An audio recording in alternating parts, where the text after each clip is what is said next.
দাদা দাদা দাদা দাদা, আপনি এটাকে নিয়ে কোথায় যাচ্ছেন?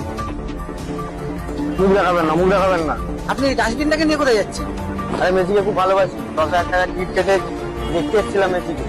ঠিক আছে, তো মেসিকে তো দেখতে পেলাম না, ডাস্টবিনটা নিয়ে একটু ময়লা মুখ নেবেন না, মুখ নেবেন না।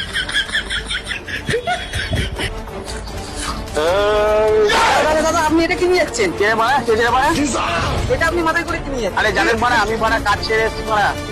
আরে দেখবো বলে মারা, মেসিকে দেখতে ছিলাম না মারা, 3 থেকে জল দেখতে দেখতে মারা, এই জলের দাম বলছি 3,000 দাম বলছি 5 টাকা মারা, এক টর্মের মাছ জল দিয়ে তুলেছি মারা। আপনার মুখ না প্যান্টের চেন হ্যাঁ? বললেই শুধু মারা। দাদা দাদা দাদা, আপনি এই কার্পেটটা নিয়ে কোথায় যাচ্ছেন? আরে বলবেন না, অনেক টাকা খরচা করে মেসিকে দেখতে এসেছিলাম, মেসিকে তো দেখতে পেলাম না, তাই কার্পেটটা নিয়ে যাচ্ছি, বাড়িতে গিয়ে প্র্যাকটিস করি। দাদা দাদা, আপনি তো মেসিকে দেখতে গেছিলেন, হ্যাঁ। তা দেখতে পেলেন? না দাদা, এত টাকা খরচা করে দেখতে পেলাম, কিন্তু দেখতে পেলাম না, কিন্তু সুশীল নাচ আমি দেখি।